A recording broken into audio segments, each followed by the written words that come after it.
पुढे एक ब्रेकिंग बातमी आपण पाहतोय। काँग्रेसनं जाहीरपणे बाळासाहेब ठाकरेंचं कौतुक करून दाखवावं असं खुलं आव्हान पंतप्रधान नरेंद्र मोदी यांनी दिलंय। बाळासाहेब ठाकरे आणि त्यांच्या योगदानाचं जाहीरपणे कौतुक करण्याची हिंमत राहुल गांधींमध्ये आहे का, असं आव्हानही त्यांनी दिलं। बाळासाहेबांच्या कार्याची प्रशंसा करताना राहुल गांधी आणि काँग्रेस नेते एक शब्दही उच्चारत नाही, ही किती मोठी शोकांतिका आहे, अशी टीका त्यांनी केली। मोदींच्या या टीकेला उद्धव ठाकरेंनी आता प्रत्युत्तर दिलंय। राहुल गांधींनी मुंबई दौऱ्यात बाळासाहेबांच्या स्मृतीस्थळावर जाऊन अभिवादन केलं होतं, असं प्रत्युत्तर उद्धव ठाकरेंनी दिलंय।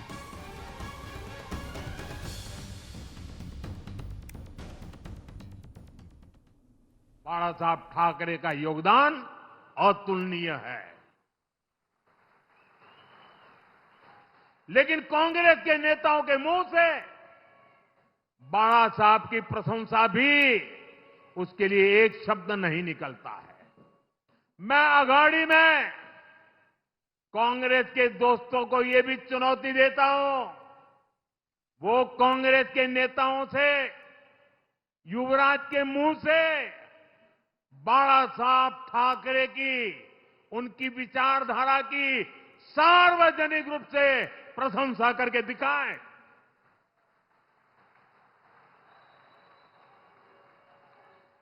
आज 8 नवंबर है, मैं दिन गिनूंगा और महाआघाड़ी वालों से जवाब का इंतजार करूंगा कि वो सावरकर जी की प्रशंसा करते हैं कि नहीं करते हैं, बाळा साहब की ठाकरे के तप की प्रशंसा करते हैं कि नहीं करते। तिथे त्यांनी मला आव्हान दिले। आव्हान असं दिलंय की राहुल गांधींनी बाळासाहेबांबद्दल 2 शब्द चांगले बोलून दाखवावे। मोदीजी, तुम्हाला कदाचित तुमचा भाषण लिहिणारा सुट्टीवरती गेला असेल किंवा टेलिप्रॉम्प्टर बिघडला असेल, पण मोदींना आठवत नाहीये की ज्या वेळेला लोकसभा निवडणुका होत्या त्याच्या आधी शिवाजी पार्कवरती महाविकास आघाडीची जी सभा झाली, त्या सभेच्या आधीच राहुल गांधींनी तिथल्या बाळासाहेबांच्या स्मृतीस्थळावरती जाऊन बाळासाहेबांना अभिवादन केलं होतं। हे मोदीजी तुमच्याकडे तुमच्या हेरानी पाठवलं नसेल तर तो व्हिडिओ मी तुम्हाला पाठवतो। तर विधानसभा निवडणुकीच्या प्रचाराच्या रणधुमाळीत देवेंद्र फडणवीसांनी पोस्ट केलेल्या फोटोची चांगलीच चर्चा रंगली आहे। द महायुती असं कॅप्शन देत फडणवीसांनी एक फोटो पोस्ट केलाय। या फोटोमध्ये फडणवीस, एकनाथ शिंदे आणि अजित पवारांचा हातात हात घेतलेला फोटो आहे। प्रचाराला अवघे काही दिवस शिल्लक राहिलेत आणि त्यातच फडणवीसांनी हा फोटो पोस्ट केलाय। या फोटोची सध्या चांगलीच चर्चा रंगली आहे।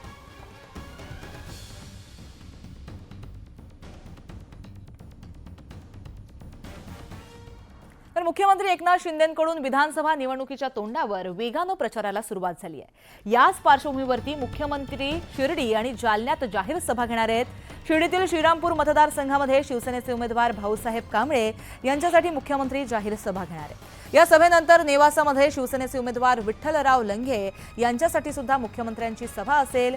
तर तिकडे जालन्यामध्ये राजेश टोपेंचा मतदारसंघ असलेल्या घनसांगवीत शिवसेना उमेदवार हिकमत उढाण यांच्यासाठी मुख्यमंत्री मैदानामध्ये आहेत।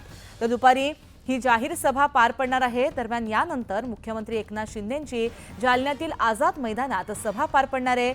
जालन्याचे शिवसेना उमेदवार अर्जुन खोतकर यांच्यासाठी मुख्यमंत्री मैदानामध्ये उतरणार आहेत। यावेळेस मुख्यमंत्री विरोधकांवर नेमकं काय बोलणार याकडे आता सर्वांचंच लक्ष लागलंय।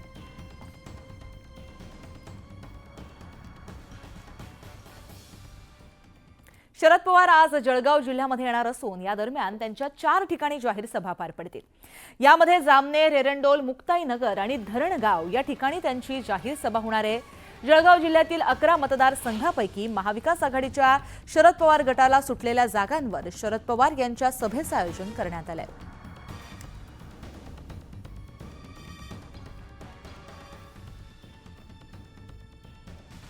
पुढे ब्रेकिंग बातमी आपण पाहतोय। महाराष्ट्र विधानसभा निवडणुकीचा प्रचार आता शिगेला पोहोचलाय। मतदानासाठी अवघे काही दिवसच शिल्लक राहिले आहेत।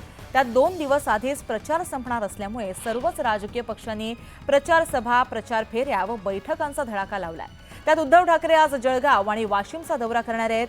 जळगावातल्या चाळीसगावमध्ये उद्धव ठाकरे पक्षाचे उमेदवार विजय वाघमार यांच्या प्रचारार्थ सभा होतील, तर वाशिम विधानसभा मतदारसंघाचे उमेदवार सिद्धार्थ देवळे यांच्या प्रचारार्थ ठाकरेंची वाशिम बाजार समितीमध्ये जाहीर सभा पार पडेल.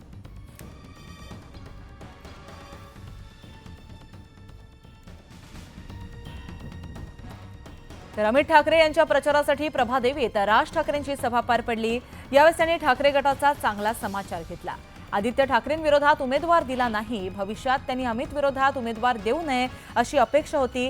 मात्र अमित विरोधात जे समोर आहेत त्यांच्या विरोधात लढून अमितला निवडून आणणारच अशी भूमिका राज ठाकरेंनी घेतली आहे.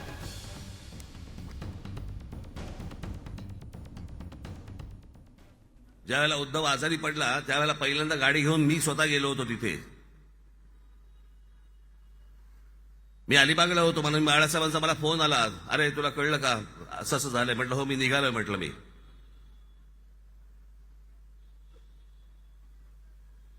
मी परिवाराच्या आड कधी राजकारण येऊ दिलं नाही.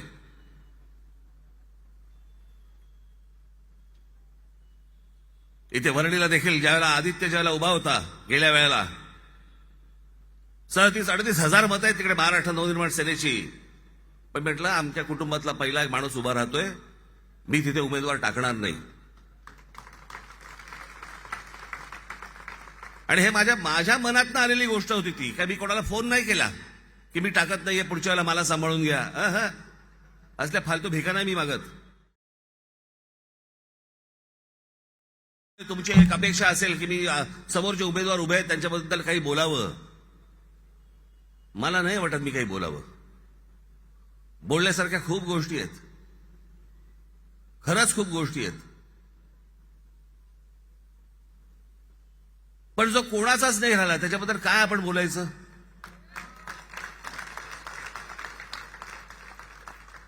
माननीय बाळासाहेब हयात असताना ही व्यक्ती काँग्रेसमध्ये गेली, काँग्रेसमधनं आमदारकीला उभी राहिली, मग काँग्रेसमधनं आमदारकीला पडली, मग पुन्हा परत शिवसेनेमध्ये आली, मग पुन्हा परत निवडणूक लढवली, मग पुन्हा एकनाथ शिंदेचं बंड झाल्यावरती पेट्रोल पंपावरती एकनाथ शिंदेला शिव्या दिल्या आणि संध्याकाळी एकनाथ शिंदेबरोबर जाऊन बसले. मला आज त्याच्या अमितच्या विरोधामध्ये जी माणसं उभी आहेत, मी आज सगळी अख्खी अंडीपिल्ली बाहेर काढू शकतो सगळ्यांची. पण मला त्या घाणीत हात नाही घालायचंय. आणि मी तुम्हाला आत्ता सांगतो, अमित राज ठाकरे असं नाव जरी असलं तरी त्याला भेटायला तुम्हाला अपॉइंटमेंटची गरज लागणार नाही. तर विधानसभा निवडणुकीच्या रणधुमाळी राज्यामध्ये सुरू झाल्यानंतर राजकीय घडामोडींना वेग आला असून टीकेच्या फेरीही वाढल्या आहेत. अशातच संजय राऊतांनी शंभूराज देसाईंचा उल्लेख जिराफ असा केला. जिराफानं गद्दारी केली आणि पाटणची उमेदवारी घराणेशाहीच्या बाहेर आल्याची जोरदार टीका शिवसेना खासदार संजय राऊत यांनी शंभूराज देसाई यांच्यावर केली. पाटणचे महाविकास आघाडीचे उमेदवार हर्षद कदम यांच्या निर्धार मेळाव्यामध्ये संजय राऊत बोलत होते. कधी कधी वाईटातून चांगलं करते. त्या जिराफानं गद्दारी केली, बरोबर ना? जिराफच आहे.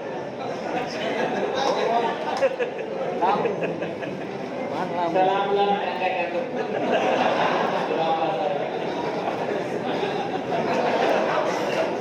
हे मला मी मागे जेव्हा आलो पाटणला तेव्हा मला लोकांनी म्हटलं ते जिराफ आहे.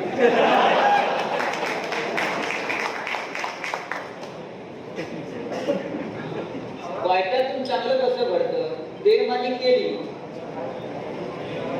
पण पाटणची उमेदवारी घराणेशाहीच्या बाहेर आली. तर आदित्य ठाकरेंनी राज ठाकरेंवर निशाणा साधला. राज ठाकरे भूमिपुत्रांसाठी लढतायत असं वाटायचं, मात्र ते आता गुजरातच्या पुत्रांसाठी काम करतायत असा हल्लाबोल आदित्य ठाकरेंनी केलाय.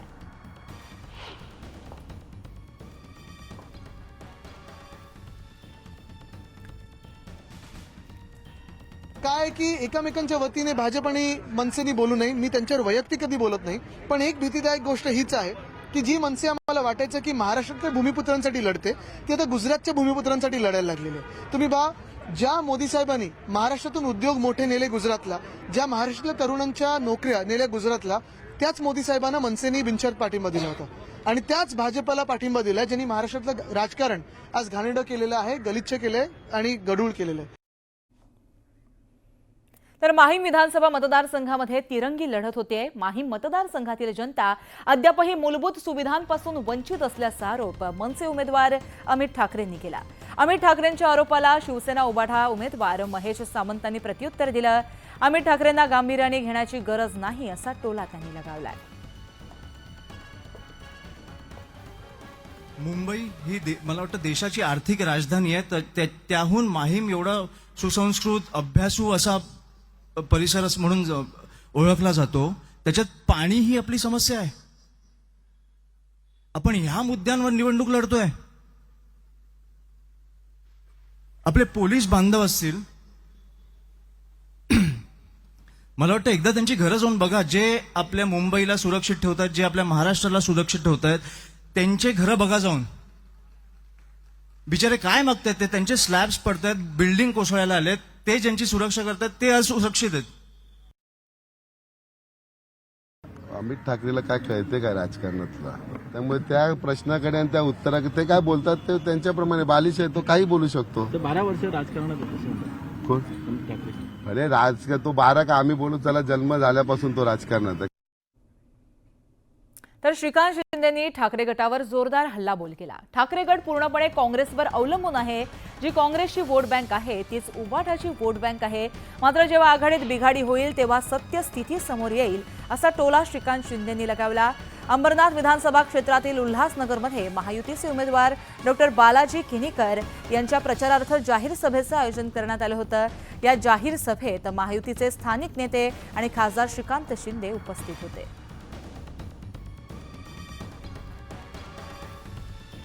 उभाटावाले आता पूर्णपणे अवलंबून जे आहे हे काँग्रेसवरती झालेले. काँग्रेसची वोट बँक म्हणजे उभाटाची वोट बँक अशी परिस्थिती झालेली आहे. आज आघाडी आहे म्हणून काहीतरी चाललंय, पण जेव्हा ही आघाडीची बिघाडी होईल तेव्हा काय परिस्थिती लोक करतील याचा विचार न केलेला बरा. तर महाराष्ट्रामध्ये मोदी नाही ठाकरे आहे. मोदी काम सोडून महाराष्ट्रात मतांचा जोगवा मागतायत अशी टीका उद्धव ठाकरेंनी केली आहे. मशाल अशी पेटली पाहिजे की विरोधकांच्या मागे आग लागली पाहिजे. बदल पाहिजे असेल तर अमर पाटील यांना निवडून द्या असं आवाहन उद्धव ठाकरेंनी केलं. मलिकांच्या उमेदवारीवरून ठाकरेंनी भाजपवर हल्लाबोल केलाय.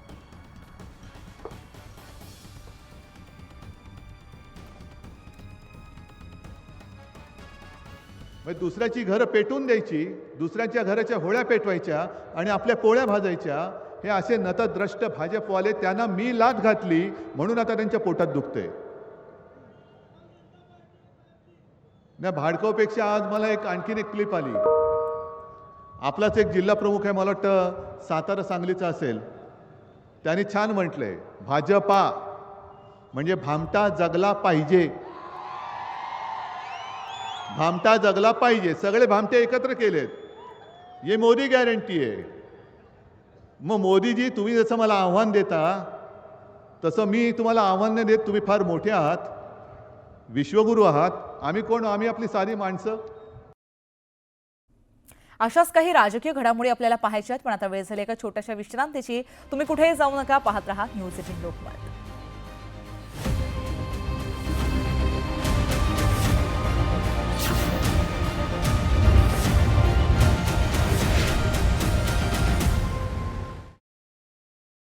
प्रकार समोर आलाय. अंबरनाथमध्ये घरोघरी प्रचार करत असताना एक महिला झाकण नसलेल्या गटारात पडल्याची घटना घडली. ही घटना सीसीटीव्ही कॅमेऱ्यात कैद झाली. विक्रोळीमध्ये कॅशमॅनमध्ये 6.5 टन चांदीच्या विटा सापडल्यामुळे खळबळ माजली. या विटा अधिकृत असल्याची माहिती समोर आली असून निवडणूक आयोग, इन्कम टॅक्स आणि पोलीस यांचा अधिक तपास सुरू आहे.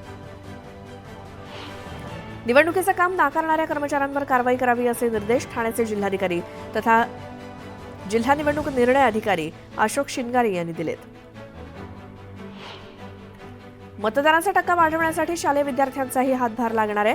योजना शिक्षण संचालनालयानं शालेय विद्यार्थी आणि नवसाक्षर यांच्यासाठी व्हिडिओ निर्मिती आणि कौटुंबिक पत्रलेखन हे उपक्रम आयोजित केलेत. राजकीय पक्ष कार्यकर्त्यांना प्रचाराचं साहित्य पुरवतोय आणि पक्षस्तरावरती साहित्य पुरवलं जात असल्यामुळे विक्रेत्यांकडील मागणी मोठ्या प्रमाणात घटली आहे. पनवेल विधानसभा मतदारसंघ हा राज्यातला दुसरा सर्वात मोठा मतदारसंघ आहे. पुरुष मतदारांच्या संख्येत पनवेल मतदारसंघ पुढे आहे. या ठिकाणी पुरुष मतदारांची संख्या 3,46,402 इतकी आहे.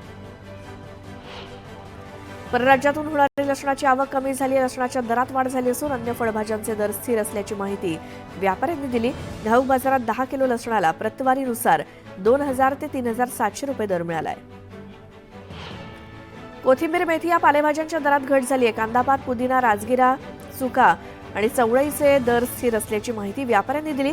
घाऊक बाजारात कोथिंबीर आणि मेथीच्या जुडीमागे 3 ते 4 रुपयांची घट झाली आहे. मुख्यमंत्री एकनाथ शिंदे आज नगर जिल्ह्यात असणार आहेत. शिवसेनेचे उमेदवार भाऊसाहेब कांबळे आणि विठ्ठलराव लंघे यांच्या प्रचारासाठी मुख्यमंत्री सभा घेणार आहेत. शरद पवार आज जळगाव जिल्ह्यात येणार असून या दरम्यान त्यांच्या 4 ठिकाणी जाहीर सभा होणार आहेत. जामनेर, एरंडोल, मुक्ताईनगर आणि धरणगाव या ठिकाणी त्यांची जाहीर सभा होणार आहे. उद्धव ठाकरे जळगाव आणि वाशिमचा दौरा करणार आहे. जळगावातल्या 40 गावात विजय वाघमारेंच्या प्रचारार्थ ते सभा घेतील, तर वाशिम विधानसभा मतदारसंघाचे उमेदवार सिद्धार्थ देवळे यांच्या प्रचारार्थ ठाकरेंची वाशिम बाजार समितीत जाहीर सभा होणार आहे. कोल्हापूर दक्षिणचे निवडणूक निर्णय अधिकाऱ्यांनी भाजपचे खासदार धनंजय महाडिक यांना नोटीस बजावली. लाडकी बहीण योजनेचे पैसे घेणाऱ्या महिलांबाबतीत आक्षेपार्ह वक्तव्य केल्याप्रकरणी काँग्रेसनं तक्रार दाखल केली होती. मुख्यमंत्री एकनाथ शिंदे आज जालना दौऱ्यावरती आहेत. यावेळी जालन्यात मुख्यमंत्र्यांच्या सभांचं आयोजन करण्यात आलंय. हिकमत उढाण आणि अर्जुन खोतकर यांच्या प्रचारासाठी शिंदे मैदानात उतरलेत. उपमुख्यमंत्री देवेंद्र फडणवीस यांच्या दक्षिण पश्चिम मतदारसंघात नागपुरात आज रोड शो असणार आहे आणि यावेळी फडणवीस त्यांच्या मतदारसंघात जोरदार शक्ती प्रदर्शन करणार आहेत. उपमुख्यमंत्री देवेंद्र फडणवीस आमगाव देवरी विधानसभा क्षेत्राचे महायुतीचे उमेदवार संजय पुराम यांच्या प्रचारार्थ गोंदियात जाहीर सभा घेणार आहेत. देवरी येथील क्रीडा संकुल मैदानावर आयोजित जाहीर सभेला ते संबोधित करतील. पंतप्रधानांच्या उद्या होणाऱ्या दौऱ्यानिमित्तानं पुणे शहरात वाहतूक बदल होणार आहेत. एसपी कॉलेज परिसरातले रस्ते वाहतुकीसाठी बंद असणार आहेत. परांडाच्या सभेमध्ये ओमराजे निंबाळकरांनी शरद पवारांच्या वयाबाबत भाष्य केलं. यावर शरद पवारांनी प्रतिक्रिया दिली. ओमराजे, मला तुमची गोष्ट अजिबात पटली नाही. या वयातही मी फिरतो असं तुम्ही म्हणालात. मी काय म्हातारा झालोय का? हे सरकार बदलल्याशिवाय मी म्हातारा होणार नाही, अशी मिश्किल टिप्पणी शरद पवारांनी केली. मशाल पेटली की सगळं गरम होईल असा इशारा उद्धव ठाकरेंनी दिला. तर शहा, मोदी राज्यात फिरतायत. अमित शहा तर मुन्नाभाईमधील सर्किट सारखे बोलत असल्याची खोचक टीका उद्धव ठाकरेंनी केली. उद्धव ठाकरे आणि त्यांची उबाठा ही मुस्लिम लीगची बी टीम झाल्याची टीका नितेश राणेंनी केली. दरम्यान नितेश राणेंची वाणी बिटाळ झाल्याचं प्रत्युत्तर विनायक राऊत यांनी दिलं. युती सरकारच्या काळातच महाराष्ट्राची अधोगती झाली अशी टीका जयंत पाटलांनी केली. तर दुसरीकडे शिंदे काहीच करू शकत नव्हते. त्यांनी हातानेच इशारा देऊन सांगितलं की मोदी आम्हाला भोपळा देतील, अशी मिश्किल टिप्पणी जयंत पाटलांनी केली. नांदेड उत्तर मतदारसंघात महाविकास आघाडीत मैत्रीपूर्ण लढत होतीये. शरद पवारांची राष्ट्रवादी आणि उबाठाचे उमेदवार आमने सामनेत. आपण महाविकास आघाडीतच आहोत, पण जिथे मशाल आहे त्या मतदारसंघात मशाल पेटलीच पाहिजे असं आवाहन त्यांनी कार्यकर्त्यांना केलं. बीडमध्ये पंकजा मुंडेंनी प्रचारादरम्यान मनातील खतखत मतदारांसमोर बोलून दाखवली. मला खासदार व्हायचं होतं पण आमदार झाले असं म्हणत त्यांनी मनातली गोष्ट सर्वांसमोर व्यक्त केली. तर कधी वाटलं नव्हतं घड्याळाचा प्रचार करावा लागेल असं सांगायला त्या विसरल्या नाहीत. महाराष्ट्रात प्रचंड खालच्या पातळीचं राजकारण सुरू आहे अशी टीका संभाजीराजे छत्रपतींनी केली. तर हेच गलिच्छ राजकारण बदलण्यासाठी स्वराज्य पक्षाची निर्मिती झाल्याचं संभाजीराजे म्हणाले. महाराष्ट्रात संविधान बचाव असं म्हणावं लागणं हे चुकीचं आहे. संविधानावर एवढा मोठा घात होईल असं कधी वाटलं नव्हतं असं सुप्रिया सुळे म्हणाल्यात. तर चिन्ह आणि पक्ष गोठवेपर्यंत ही लढाई संपणार नाही असंही सुळे म्हणाल्या. महाविकास आघाडीनं आमचा जाहीरनामा कॉपी पेस्ट केला अशी टीका मुनगंटीवारांनी केली. तसंच बटेंगे तो कटेंगे हे महाराणा प्रताप छत्रपती शिवाजी महाराजांनी म्हटलंय असं म्हणत मुनगंटीवारांनी विरोधकांना डिवचलं. महाविकास आघाडीनं प्रसिद्ध केलेला जाहीरनामा हा जाहीरनामा असल्याची जळजळीत टीका भाजपचे प्रवक्ते आणि विधान परिषदेचे आमदार अमित गोरखे यांनी केलाय. महाविकास आघाडीचा जाहीरनामा फसवा असल्याची टीका गोरखेंनी केली. पिंपरीत अजित पवारांचे उमेदवार अण्णा बनसोडेंनी काय काम केलं अशा आशयाचे बॅनर लागले होते. दरम्यान या सवालांना अजित पवारांनीच उत्तर देत बनसोडेंच्या विकास कामांचा पाढा वाचला.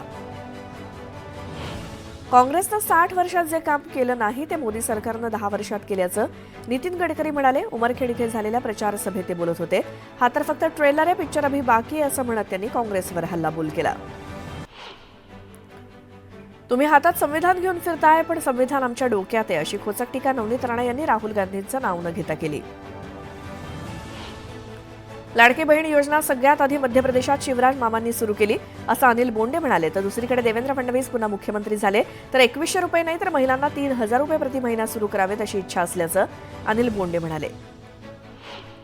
अमित शहा आणि भाजपनं महाराष्ट्राचा विश्वासघात केला अशी टीका सुषमा अंधारेंनी केली. तर महाराष्ट्राच्या सुसंस्कृत राजकारणाची पातळी घसरवण्याला फडणवीस कारणीभूत असल्याचा आरोप अंधारेंनी केला. अभिनेता रितेश देशमुख आपल्या धाकट्या भावाच्या प्रचारासाठी मैदानात उतरलेत. धीरज देशमुख यांच्या प्रचार सभेत रितेश देशमुख यांनी मतदारांना साथ घातली. सभेसाठी जमलेला जनसमुदाय म्हणजे लीड आहे, लीड ही तर लीडची सभा असं म्हणत ही विकास कामांची पोचपावती असल्याची भावना रितेश देशमुख यांनी व्यक्त केली. शिरूरमध्ये आमदार पुत्राच्या अपहरण, मारहाण आणि खंडणी प्रकरणाचा महायुतीचे उमेदवार माऊली कटकेंनी तीव्र निषेध केला. पोलिसांनी या घटनेतील सत्य बाहेर काढावं असं आवाहन कटकेंनी केलं.